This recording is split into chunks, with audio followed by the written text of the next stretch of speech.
Wait, Or shut his video. Oh, okay. look come. All right, we are live, everyone. Welcome, welcome, welcome to our Monday night Q&As. You guys just saw Jim real quick. He just peeked his head, wanted to say hi to you guys. Um, so I'll, again, oh, I'll pop back in.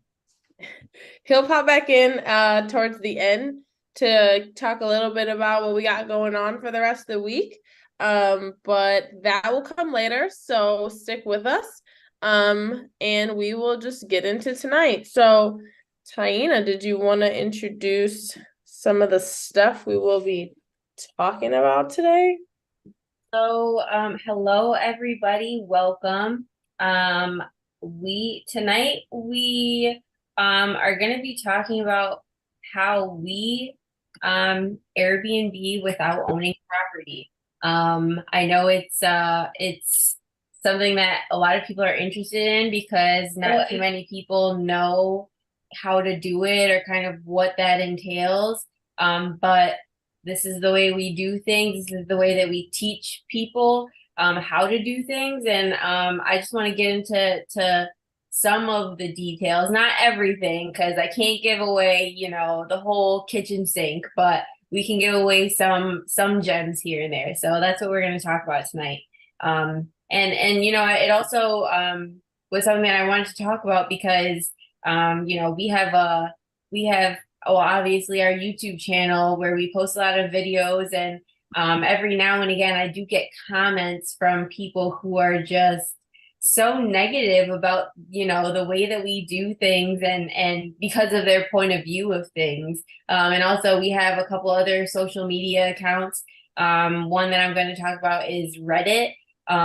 We have a Reddit account, and some of the comments that people leave and some of the threads that we're in, people are just not happy with the way that we do things based on the way that other people have done it, that they've experienced. So just to clarify some things, um, and we'll talk about that a little bit more about some of the comments. But yeah, welcome to tonight. Let me just pull up what I need. So let's get into it. Basically, how can anybody do Airbnb without buying property? Great question. Let's talk about it. All right, cool. Well, I guess I'll start. There's a few ways. I know that we wanted to what I wanted to start out with was before we get into I guess what everybody thinks about is just rental arbitrage for one. So renting property and using it as an Airbnb. But I think one way that a lot of people don't think about is the fact that you can start an Airbnb today. And how you do that, and what a lot of people don't think about is if you have an extra space in your own house or your own apartment, or if you have like an in-law suite or like a finished garage or a finished basement, like extra room in your house with a bedroom, you can Airbnb that space. Now, I think a lot of people, when they think of Airbnb, they think house, they think all house, they think luxury, they think entire house. And that's what an Airbnb is, right? You don't want to be living in the space. You kind of just want to, be out of that space and rent it out or host it out. And that's not necessarily what Airbnb has to be.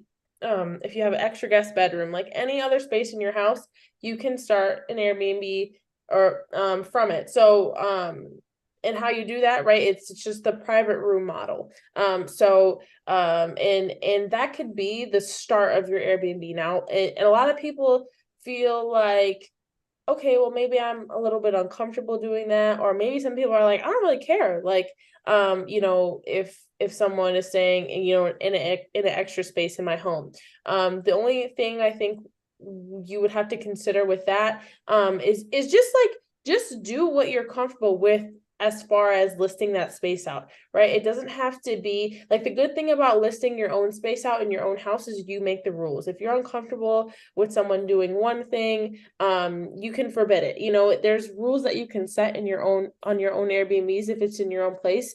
And you know, you can decide, like I said, how things go. So that's one way to start an Airbnb. I don't know if you wanted to get into a little bit more detail with that. I don't know if I kind of hit the baseline with that, but I would say that that's the first way and the easiest way to start first, if you have an extra space in your house. Yeah, and that's kind of how Airbnb started in the first place. Like, when we first started, it was very normal for people to have a extra space in their house, in a place that they live in, and they just allowed people to come in. When Airbnb first started, it was about the experience, right? People wanted to be able to interact with people from all over the world. And that's how it started. People were coming in, or they wanted to visit an area and they were looking for places to stay where they weren't paying an arm and a leg. And they also wanted an experience while they were traveling. So Airbnb kind of brought those two pieces together, with, you know, you could interact with somebody you've never met before, a complete stranger who opened their home to you, and you guys kind of got to enjoy each other's presence and interactions and conversations, and you know, sometimes traditions and things based on like whatever state or country you decided to travel in. You got to experience those new things firsthand with somebody who actually lives there. I'm not sure if many people knew that or not, but that's how Airbnb started and what Airbnb was when they first got started. I know when we started, we would get like doctors and like chefs and all kinds of people coming from different countries. Jim, like, we don't go to our places now because we don't have to. We have all the systems and our team in place where we don't have to go in and check on people. But when we started, it was fun to go and kind of meet guests who were coming in from you know, Switzerland or England, even different parts of you know, Africa. And we've had so many different kinds of guests. It's crazy. But yeah, it used to be so fun to kind of introduce ourselves and have conversations with people we had never met, coming from all across the world. And not just state. Like, when I say world, like, that's what I mean. Like, world, like people coming from Brazil, from China, from, you know, all these different countries. So yeah. And like you said, Rosa, the private room model, like, that was around before we were around. We just kind of perfected it. That's how we do things because it works. It works best, rather than having an entire house for people, which most people think is the norm, is the only way that it can be done, like you said. But that's not the first way that people started using Airbnb, not at all. It was private rooms for sure. So just a little background. And I think everything that you said was perfect, as far as, you know, the basics of it. Let's see. Now it's more like when Airbnb first started, not a lot of people still, I mean, a lot of people still don't know what it is, but a lot of people like kind of sought it out because they wanted that kind of experience, traveling. And now it's more so like commercialized and very popular. So that's where kind of the entire house model came from. But before all the ads and all the commercials and all those things, it was like if you were on Airbnb, you were on there because that's what you wanted. You knew about it, you heard about it, and that was it. Not too many people. I mean, word of mouth too. Like if people have used it before, then likely they do now. But before it was, like I said, a lot less well known. People would tell other people about it. Hey, go use Airbnb. It was really cool. We stayed with these nice people and wherever, and they cooked us breakfast, and we had dinner with them, and it was a great time. So people still do that now. That's preference, of course. Not everybody does it the same way. That's not an amenity that we provide. But people still do that. If that's something that you're looking for, you can go out and find it if you look good enough on Airbnb. Yeah. Yeah. So, but to get back into how do we Airbnb without owning a house? So specifically, the way that we do things is we don't buy any property or anything like that.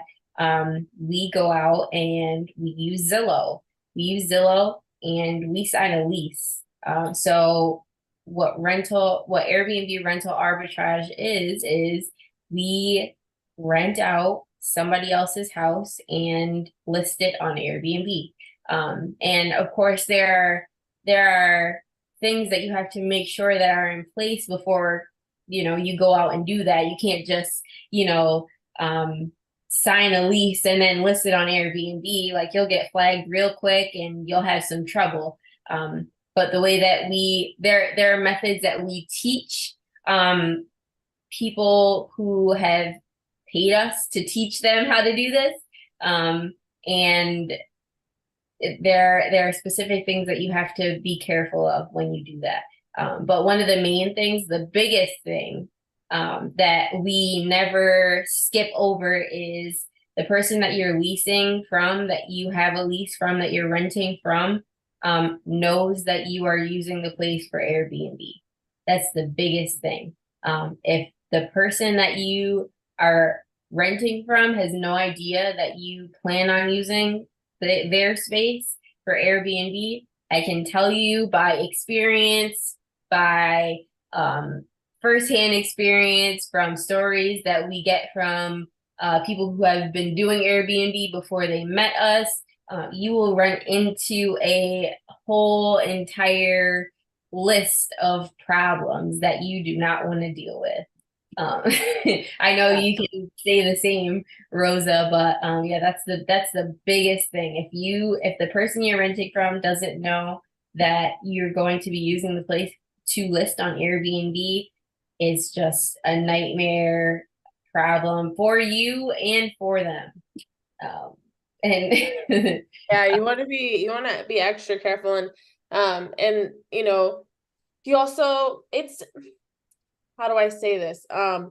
You want to be very forthcoming with what you're doing, but there's also a way to deliver that message without completely freaking out that landlord and completely freaking out, their business partners, or even freaking out yourself. Because I've seen some people that I know actually before they got to know me, and I was just kind of like, I think I was eavesdropping on one conversation one time. This was before I was kind of doing a bunch of Airbnb in college. Somebody was trying to do an Airbnb and they were like, I really want to do this Airbnb. I think I want to rent this place. And this was like the early rental arbitrage days, like really before anybody was really even talking about it. and they were like, I want to turn this place into an Airbnb. I think what I'm going to do is I'm going to tell the landlord or the owner exactly what I'm doing, and then I'll offer them 20%, of my profit, and maybe they'll let me do it. And I just was listening and I was like, I feel like that's not necessary from like what I hear my dad. At the time I was in college, I wasn't really paying attention to what my dad was talking about, but like I was like, I feel like that's really unnecessary and it sounds like really complicated. And now, once I started like doing my dad's model, Jim's model, and now that I'm like head first in the rental arbitrage game, there's conversations that Jim teaches you how to have. And he even writes your conversations word for word. So again, you're not freaking out your landlord by saying the wrong thing and then going the extra mile when it's not necessary. And it's a win-win thing for you and the landlord. So you definitely want to make sure if you are looking to do rental arbitrage or get in the game, that you're knowing exactly what to say, because there could be properties out there that, like I said, if you don't really know what to say to these landlords, you could kind of be shooting yourself in the foot by either saying too much or saying too little. So definitely important, to kind of get some knowledge on that. Gym is a great place to start. Our YouTube videos are a great place to start. But definitely you go ahead. And our challenge, yes, our challenge starts tomorrow. Jim is going to be getting on later and talking a little bit more about the challenge tomorrow, what to expect from it. But yeah, our YouTube videos, our challenge tomorrow, 5:30 is a great place to start. We're going to have the link in the comments here below, so you guys can click on that link and sign up for our challenge. But again, you definitely want to make sure that you're being forthcoming in your conversations, but also you want to know exactly what to say, and we provide you with that so you don't have to think about it and you don't have to reinvent the wheel. So definitely. Yes, and if you're just getting started, I wouldn't encourage you to go out and figure it out by yourself. Definitely, like one of our first recommendations is to find somebody. Doesn't have to be us, but I can tell you that we have a great template that Jim customizes and personalizes for each one of our students to send out to landlords. But if it's not us and there's somebody that you've been watching, just make sure that you are following somebody who knows what they're doing.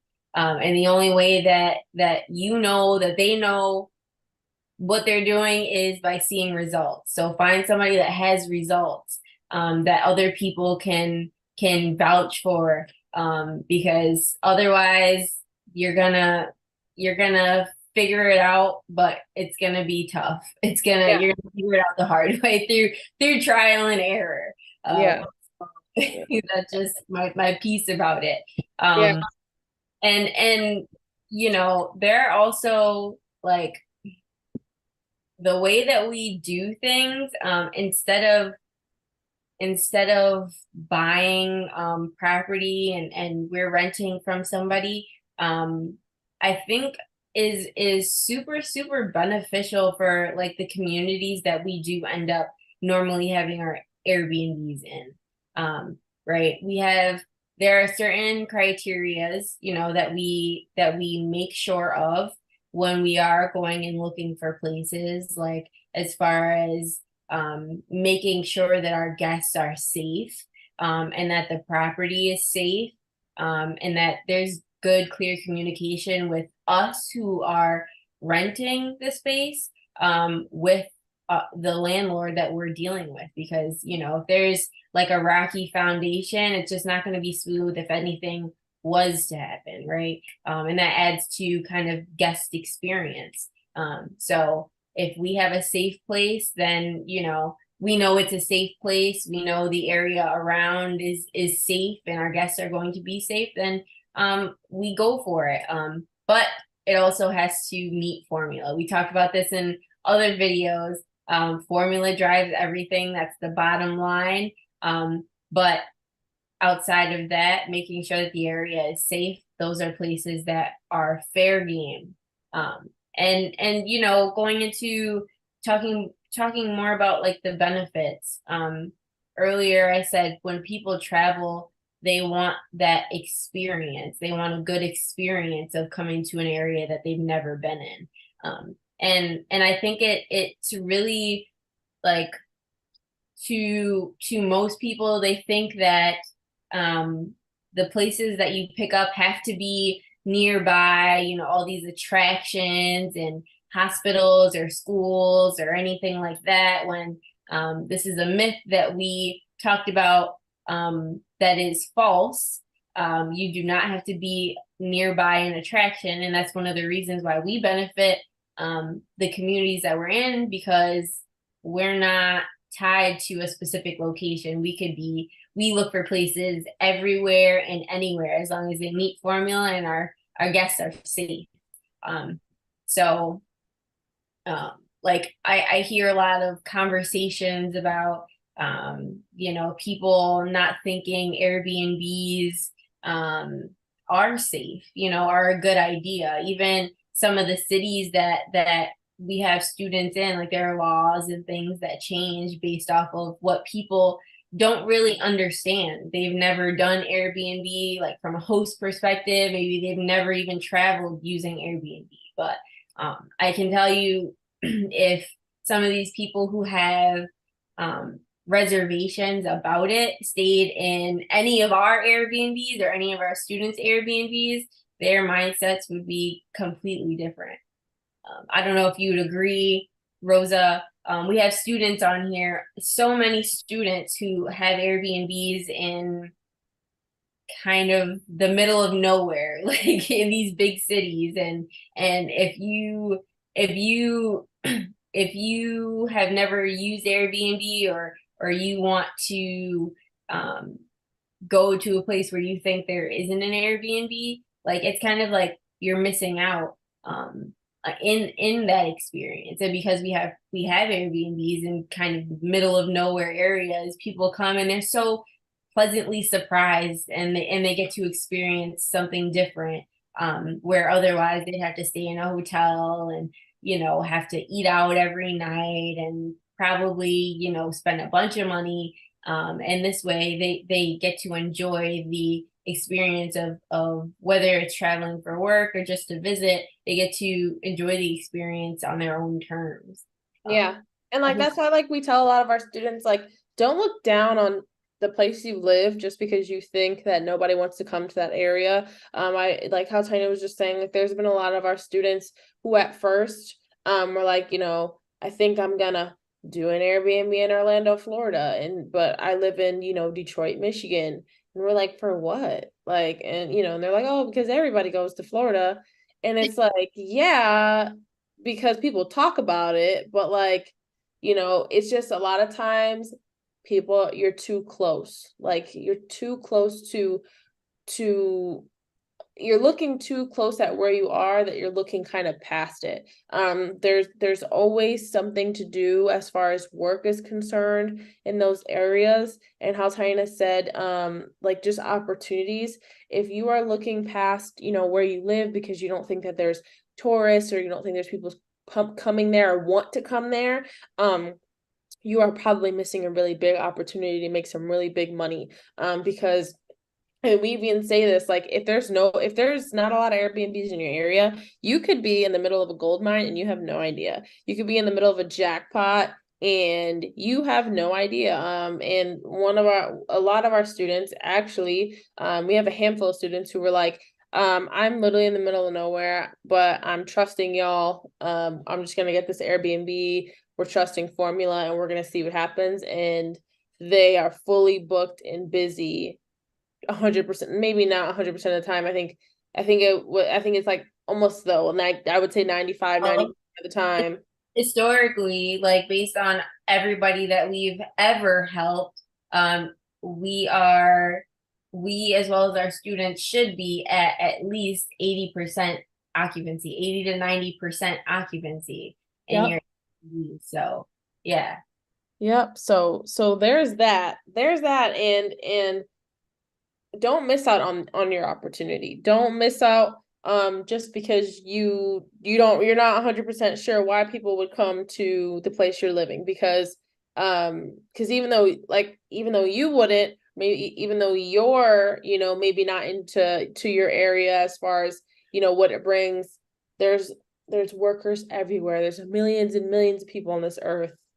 We can guarantee that there's some coming to your area. So definitely a big opportunity. There's a market for everything. There's a market for absolutely everything, anything that people would want. So, and just because, like Rosa said, just because you don't know it or you have never seen it in your area doesn't mean that it's not there. So I don't know. Our methods sound pretty good, Taina. So like when you say that people kind of are mad at us for the way we do things, what do you mean by that? Like, why are people so upset about our way of Airbnb? Um, I'm trying to wrap my head around it, but I've gotten comments about like, from people in the city, you guys are the reason why, prices are so high and nobody can find a place to live. And I think I was having a conversation about insurance. Basically somebody had a guest. This was a Reddit conversation, a Reddit thread. And somebody had a guest and something happened and they were asking about insurance and if the guests could kind of hold them liable. And the great thing about Airbnb is they have $1 million insurance policy, liability insurance, and if you list your place on Airbnb, you are covered. So the conversation was basically like, the person who commented was upset because, you're teaching Airbnb to everybody and they think they don't need to get insurance and you're putting, owners at risk and you're doing all these things the wrong way and blah, blah, blah. It was just very like they were very angry at the end of the day. And come to find out, like, they were somebody who owns their home, who has their place listed on Airbnb, and they just aren't happy about people doing it a different way. And what I got out of like all these negative comments is like, what are you doing to kind of help your situation? Like what exactly is it that is making you angry? Like, are you not, is your listing not performing? Like, do you not understand how to do Airbnb? Like, do you want to get into Airbnb and you just don't know where to start? Like, that's kind of where my mind goes when I get these kinds of comments. Because it just, at the end of the day, like, it really doesn't make sense. There are a lot of places also that, like, otherwise, like, if we didn't pick them up, like, if we look on Zillow, they'll have been up on Zillow for 50 days, for 115 days, or whatever the case may be. And because our model, the way that we do things, we have a method to our madness. We go for things like that. Like, they don't have to be perfect. They don't have to be, smack dab in the middle of downtown, wherever you are. Like, we kind of go for those kinds of things. And in reality, like, if we weren't going for them, nobody is. And we're actually helping the people who have it listed on Zillow at the end of the day, because they're making money, right? Honestly, I think that's insane to me, because I think what you're saying is correct. I think people are just upset because their business, as far as how they're using Airbnb and how they're running their own Airbnb, is just failing. But I think a lot of that, because I've seen a lot of, and it's growing, especially as we're entering, the times we're in right now, just with inflation and prices being really high. I think vacations and vacation travelers are slowing down. I think, like, before COVID, it was kind of like steady, like, vacations were normal, everything was just kind of going at a normal rate. And then when COVID hit, vacation travelers went down, and our model was still working. And now I think after COVID, we were at a point where vacations went up because everything was so cheap because people were trying to make their money back. And our model was still doing the same, and now we're kind of at like a down period. Like vacation traveling is like this up and down.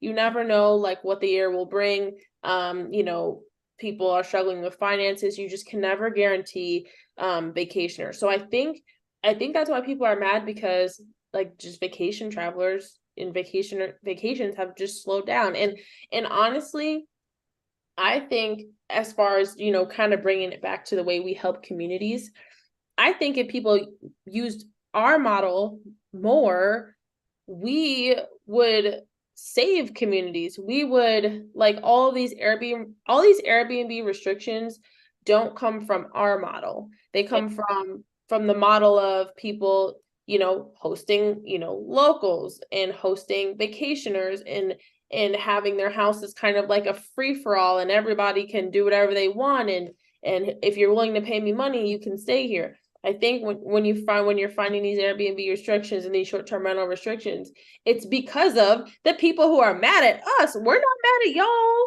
We're not mad at vacation at people that pinpoint vacationers. Like, you know, but I really do think, unfortunately, and this isn't, you know, to say that your model is wrong. It's just because I go on vacation and I love staying in Airbnb. So I'm not saying that the vacation traveler method is wrong. There's just a lot of people who just run their business probably not in the best way when it comes to vacationers, you know, and then that's when you run into parties, and that's where you run into, you know, more risk. So I think that the vacation traveling industry is the reason why Airbnb is so, you know, looked down upon, because our model, we're here to host, you know, professional business travel. How you said, Tina, like we host doctors, we host nurses, first responders, we host truck drivers who've been on the road for 2 days and haven't had a place to lay their head, you know, business professionals. We've hosted people from the health department, people that travel to make sure that, you know, people are healthy. Like I said, like we're hosting the people that help these communities most of the time. It's not 100% of the time, but most of the time, you know, we're hosting the people that keep our communities going. So and at a lower price than what hotels would be offering. So, you know, hotels, you know, a lot of times hotels are offering like $100 to $200 a night. And, you know, in our model, we're offering $70 a night for a full kitchen and a bathroom and a hot shower and, you know, etc., a backyard, a place for you to relax, you know. So I think the negative comments about rental arbitrage in a way I think can be justified, because there's just, I think the vacation traveler industry is kind of a rocky road, and gets people in some trouble. But I think for us in our private room model, you know, and who in our niche, can revitalize communities and can really help people who really need the help, need the stay, deserve it. So that's my 2 cents on the matter. I mean, we host vacationers too, though, right? We're not Of course. to those professional guests. We do have people who come to the area who want to visit, who are coming to sightsee or whatever. But some of the things that we do is we have some pretty strict rules in these. And because we are familiar with the policies of Airbnb and things like that, and we're set on what's okay and not okay, we get those situations handled pretty quickly. Right? Like, what are some of those rules? What are the rules that we have listed on most of our places? No drinking, no smoking. There's a few rules. No loud music. Quiet hours start at 8 p.m. No unverified or unpaid guests in the house unless they're on the reservation. So we'll know who, you know. What else do we have? There's a bunch of them. No party, no parties, no pets. No pets. Service dogs, Service dogs, of course, and animals. And I'm pretty sure there's one I'm missing. Hmm. I mean, on some of my Airbnbs, I even have just like be kind to everybody. Like there's a very strict rule, like we will not tolerate anyone who doesn't have manners to my cleaning staff, to also other guests. So respectful people are also entering our Airbnb, and they know what is expected of them as far as cleanliness, organization, respect, and anyone who does not go ahead. And one of the ways that we kind of make sure that we are hosting those kinds of people, the people that we are comfortable with, is we ask those questions, we interact with them before we accept reservations, right? Because we Yeah, know, like right off the bat, like if I can't have like a civil conversation, like very straightforward, simple, like you can't answer my questions, or just the way that our interactions are going doesn't make me comfortable, then that's not a guest that I will allow to have a reservation in my space. So that's another one of the reasons, one of the things that helps us keep our places in good quality and everybody else safe. Just like the community, other guests, like our neighbors, keep everybody happy. Like just allowing anybody to make a reservation is the number one way to end up with an issue, right? for sure. And we also don't do the whole house model. We did it once and we tried it, and we did a trial and error, but we don't do that model anymore. So again, there's no really real risk for any parties, or no noise complaints from neighbors, or just damage of the property. Like, we're not like leaving our property unattended for days at a time, and we don't know what's going on in there. So a lot of our model is for a reason, so we don't disturb kind of the flow of the neighborhood. We're not disturbing the person who leased us the property at all because of an issue that might come about. So I mean, I might just be a little biased, but I think our private room model and the way that we do it is certainly very professional. And I know I mentioned the word revitalize, and I know Tina kind of got into it a little bit, but how Tina just like how she got into it earlier and said some of these properties that we picked up have been on the Zillow market for 50 days because nobody, wants a 7-bedroom house, or, nobody really, this house isn't exactly the prettiest house ever. Like, we are revitalizing the community by putting more business into it. But also our business is it's a positive business. It's not really creating any issues. So revitalization is another way Airbnb could help communities. And I think if people saw it more of that way than just trying to restrict it, like you're restricting jobs, you're restricting all types of stuff by restricting Airbnb, especially in the way we do it, I think we'd be better off. I think I think if people just looked at it better in a better positive way, everything. And I can understand it. I can understand it. There's been Airbnb horror stories how, people don't really know what they're doing, but I really think that Airbnb is such a positive thing, if done the correct way. I agree. I agree. And I think hosts need to look at it that way, from that kind of point of view as well. Like you if you are a good person, like if you care about the community that you're in, if you care about other communities thriving and getting better, you have to be pretty like not nitpicky, but pretty strict and firm on how you run your business, right?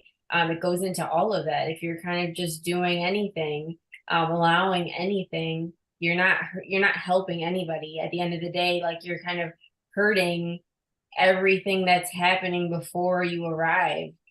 If you live there, if that's your community, like you're at the end of the day, you're hurting your community if you're not worried about people kind of acting crazy or doing anything and everything that they want and letting anybody in and all this stuff. Like that's something that hosts have to be mindful as well, not just guests. Like from a guest point of view, like you know what you're coming to town for. Like if it's a quiet area and you're trying to, have a party and have a good time and just, free for all, like you know what you're doing. But as a host, And like, I think that was, yeah, and I think that was actually what happened in Texas, in Fort Worth specifically, why they banned Airbnb in residential neighborhoods, because people that were living in these residential neighborhoods were like, these Airbnb hosts only care about money, and they're letting anybody in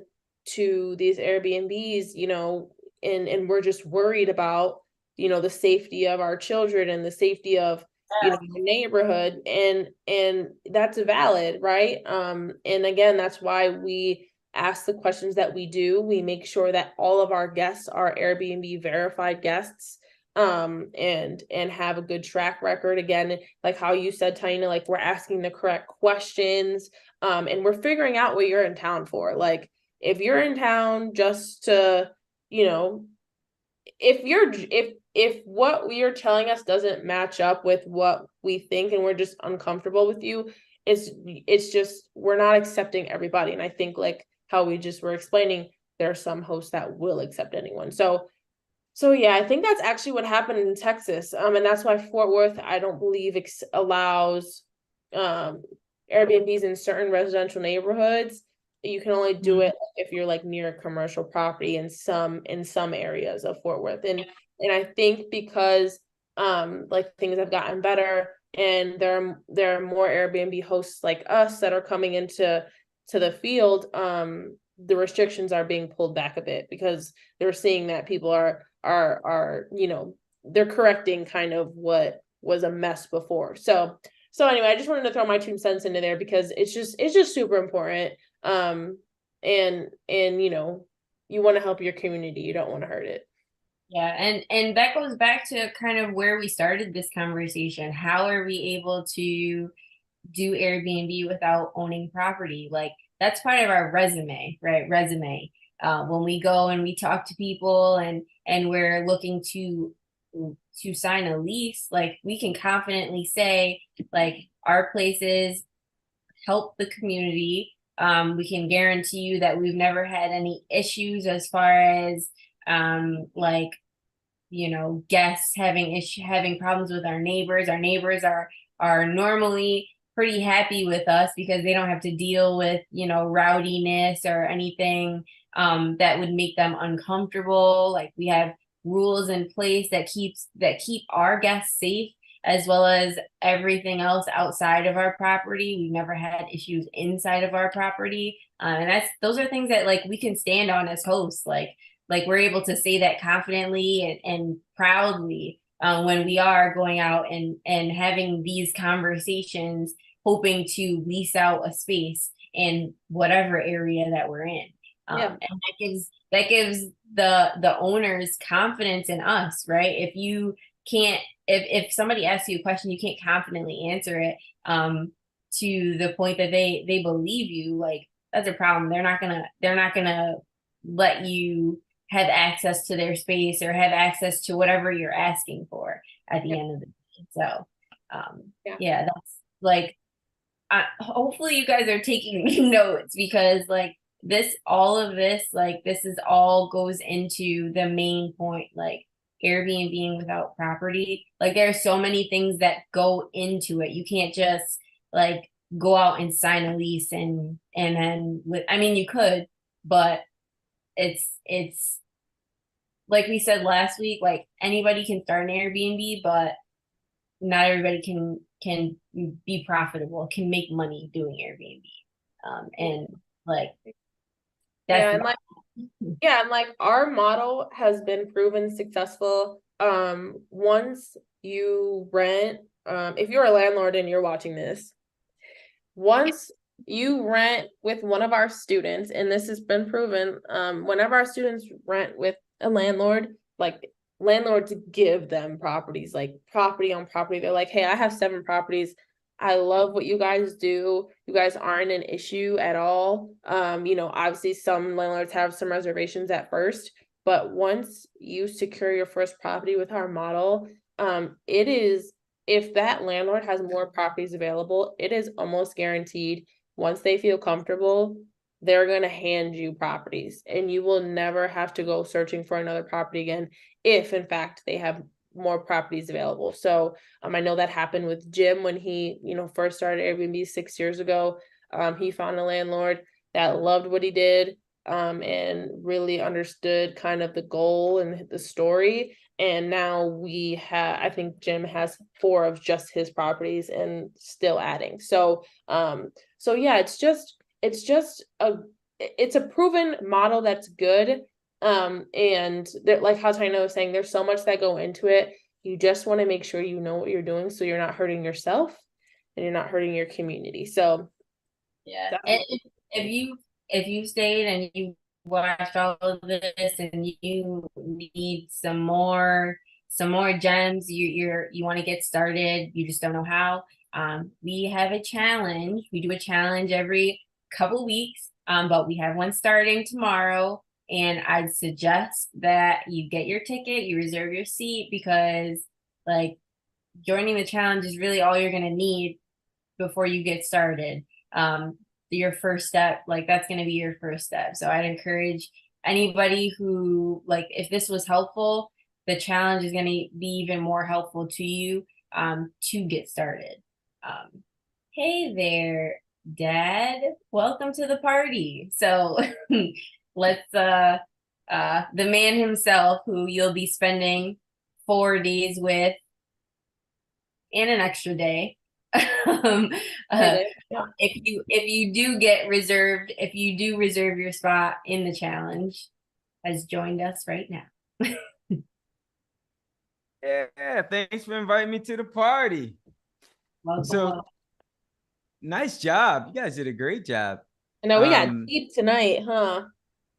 Yeah, it was good. It was good. Y'all, you know, as you were talking about Airbnb and how to get started with your first Airbnb, and you know how simple it is if you do it right. I mean, it really is. And you know, when it comes to private rooms, one of the nice things is that, you know, it is, that's the way Airbnb started. And we've basically just commercialized how, you know, how they basically, most people were just doing it as a side hustle. And we took that side hustle and made it a professional thing. We became professional hosts, hosting out rooms that we don't, in houses that we don't even live in, instead of rooms in houses that people actually live in. So that was that kind of flipped the thing on its head. And you know, it's special because it allows people, you know, just the average everyday Joe and Jennifer to be able to get started without needing a whole lot of money. Like that was the reason why I designed it that way. It was like, you don't really need a lot of money as long as you can lease a place, or if you have the ability to lease a place by just paying first month's rent, security deposit. If you do it the way we show you how to do it, the way I've designed it, you're going to make 2 to 3 times what you're paying in rent on that place. So now, if you got that first month's rent, security deposit, and you get your first one, the next one you get, you won't even have to come out of your pocket, because it'll be funded from your first place, because you're generating 2 to 3 times as much in rent, so as you are paying in rent and revenue. So so that's how that thing grew, because my whole thing was just to create it in a way that's scalable, that allows, first of all, for us to be able to scale, right?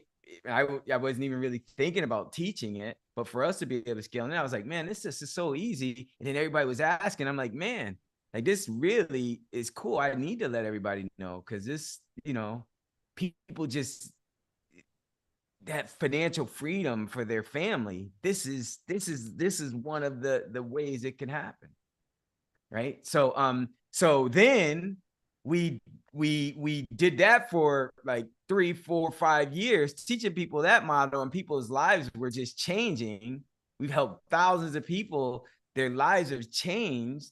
And then people wanted more. Like, what's the next thing? And the next thing was we still did Airbnb, but it was now people like that were like, I don't have time to just learn it all overnight.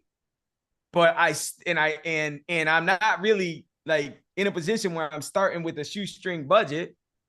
I got some money, and you know, I'm a professional, and I need to be able to make my money, make more money. So we took it to the next level where it's like, well, you know, they're like me in a sense where if I was in a whole nother business, you know, where I like to just make my money, make more money. That's how you build generational wealth. And so how can I do it for them the same way I've done it for me without them having to really do much? So I, you know, sat and thought about it, and then I came up with Wealth B&B. So Wealth B&B is where now what we do is we actually build their $1 million portfolio in 3 to 6 months. So we actually build it the same way mine's been built with my team and my processes, and so that it's 97% hands-free, and they can still focus on their core business. But the beauty is now they got all this cash flow coming in, $1 million in revenue coming in from Airbnb, from a system that they didn't have to like shut their whole life down to learn.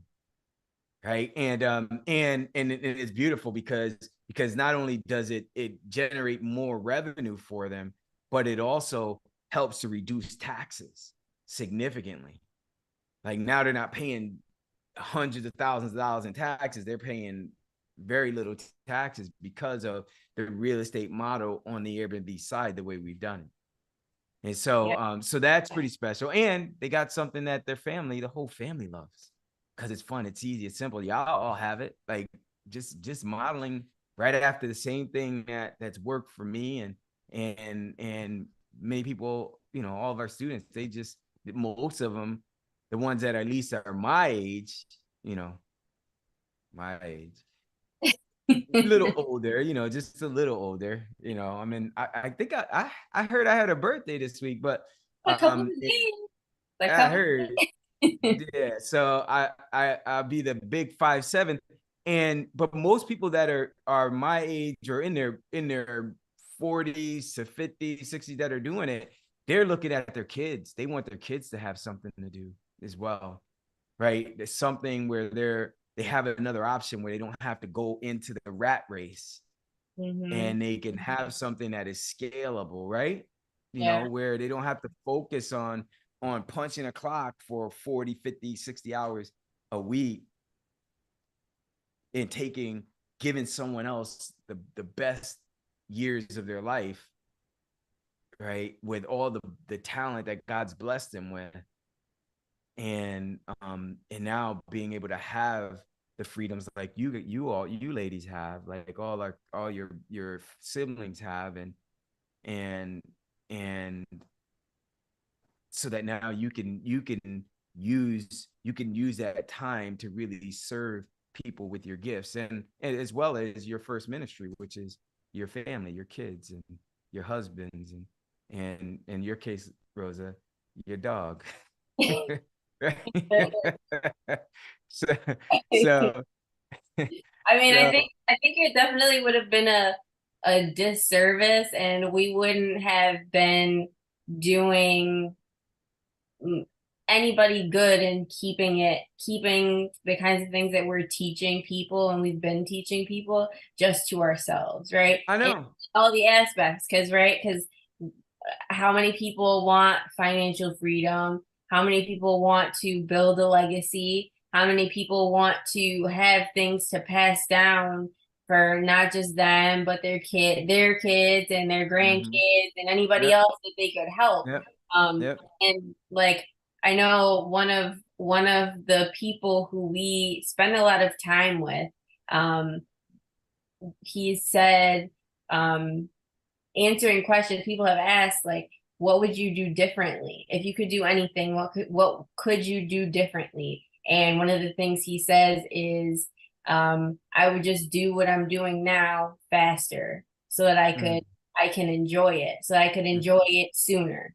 Right. And so Like, Yeah. it would have been a disservice to not tell everybody the things that we've learned through our own experiences, through your experience. Mm-hmm. Mm-hmm. Oh So yeah. Oh yeah. No, that's big. And that, you know, and that is so true. I mean, you know, you're just talking about Myron who says that, and but also, you know, I like to think of what Zig Ziglar says. Many people know him as well. And one of the things he says is if you help enough people get what they want, that's the secret to success. Like if you just help enough people get what they want, you'll never have to worry about what you want. Right. And so that that stuck with me, but really it was also just you know, listening, being someone that's filled with the Holy Spirit. In my prayer and being obedient to God's word, he told me that I can't hide it, that I need to share it. It was a gift that he blessed me with. It wasn't like I was just this great dude that figured this stuff out. Like he helped. I knew that it was a gift that he gave me. But he said that he didn't want me to just hide it and just for my family. There are so many other people out there who have a heart for him, that also have a heart for their families as well, that don't know about this. And this is a gift that is not only going to help, that he gave to help me and my family, but to share with others so that they could do the same thing for their family. Right. And so that was the key for me. That was it. And so and that, you know, you ladies talked about the challenge we have this week. So one of the key things with the challenge for people that are listening, like that Family Financial Freedom Challenge, is 4 days that is just packed. Man, even before I talk about that, like I was talking about Wealth B&B, and I know one of our students was listening, but tomorrow we're going to do a celebration inside of our Wealth B&B program. We're doing a celebration tomorrow just to celebrate a couple of the students. We're going to celebrate Tony S, who he's only been in Wealth B&B. I think it's like a month and a half, going on 2 months or something like that. He picked up so far. Like I said, we help you. We build your $1 million portfolio in your first 3 to 6 months. And Tony is at right now with the place he already picked up, and then the other ones he just got. He's going to be at $365,000 in a month, in a month and a half, 2 months at most. 365,000 gross. And then we got Didi and Rob, who just got enrolled. They got enrolled a few weeks back. We just got them their places, their first round of places. They're going to be at $250,000 in less than a month. And so we're going to be celebrating them tomorrow and just talk about how that stuff was done. But that, like, and then within the next month or so, the same thing will happen. Tony will be at close to $750,000 in like within the next month. And then Didi and Rob, they'll probably be at close to $500,000 within the next month. So now they're at like they're really in a position where like that's getting rich. That's getting rich. And yeah, that's crazy. That's so exciting. It's very exciting. And so but people, so really it doesn't matter if you are just a newbie just getting started, or if you are a more of a sophisticated entrepreneur or semi-sophisticated entrepreneur, and you really want to scale very, very fast. Either way, Airbnb is a great vehicle when you do it properly and you're connected with the right people. Like you just got to get started. And that's what the challenge does. The challenge actually helps you to understand how all this stuff works. And it also helps you understand how to build family financial freedom, because it ain't just about Airbnb building family financial freedom, right? A big part of that is like being able to do the thing to get the bling, right? You can't not do the thing. There's a lot of people out there that don't want to do the thing to get the bling. They just think, you think about the law of attraction. Like I'm into meditation. Like I do meditation, right? I meditate every day. I not only do I meditate on the word, but I meditate. Like I sit and I breathe and I envision things and but some people think that they just do that and then there's nothing they have to do. No, you got to do the thing, like take some action. If you want the bling, do the thing. And when I say the bling, like it ain't all about this, but this is what makes the world go round, right? The money. You talk about family financial freedom. You want your not just family financial freedom for a little bit, forever though. Forever. And that's, Tony took action.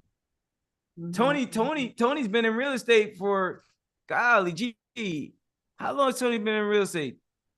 I think 15, 20 years, 10 years, something like that. Dini and Rob are brand new in real estate. The thing is, they took action. And that's the key. Like for just you gotta take action. I take action. I love to take action, even when it just seems a little bit scary sometimes. I'm jumping in because I know that if it's come from him, like if the spirit is leading me, then what I don't want to do is I don't want to not be obedient to what is his word, to what the spirit is leading me to do. And if you, whether you know him or not, if you don't, like if you've at least been thinking, planning, strategizing about a thing, about the family financial freedom, Airbnb or real estate, passive income, and then like you come across someone that you like and you trust that's willing to handhold you through the process, like Tina said earlier, it doesn't have to be me. Well, if they're willing to open up the curtains to show you everything so that you can model exactly what they do to get the result and handhold you through that process, you better go. Especially if they've had success, if they've had significant success, if they're where you want to be. If they're where you want to be, go take action. Because the worst thing that could happen is you get results, but it may not be exactly what they got. But if you do exactly the same thing they're doing and they're honest and upfront, you will get the same results or very, very close. It's the law. It's the law of physics. That's how it works. Right? So it's the law of action, not attraction, law of action. And then there's a law of inaction. The law of inaction is you don't do anything, you ain't getting nothing.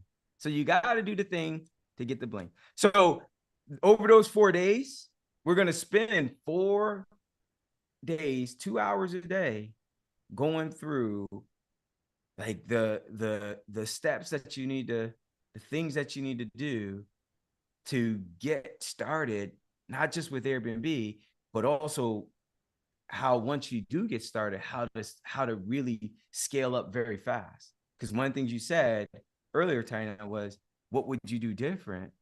Man, one thing, you know, Myron talks about, same thing I say too. He says, you know, if his older self could go back and talk to his younger self, what would you say? Get rich faster. Mhm. Because the people that you care about most, many of the people that you cared about most, now that you are rich, now that I'm rich, they're not here to enjoy it. Mhm. Like we just moved into this $1.4 million house on the water. My mother was never able to see anything like this. My grandmother was never able to see anything like this. Right. And you know, just get rich faster. You could enjoy it a lot longer with the people that you love the most.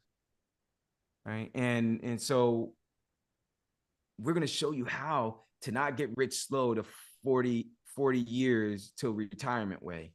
I'm going to show you how to get rich fast and predictable with predictable real life predictable methods that you're going to be able to see with the passive income with Airbnb, but then also how to turn it into generational wealth so that your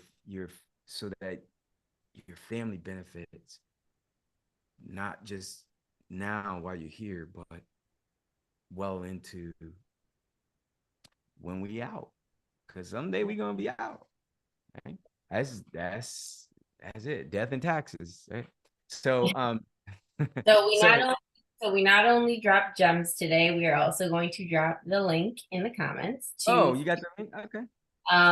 So we've done it already, but we can drop it. We're going to drop it again before we leave.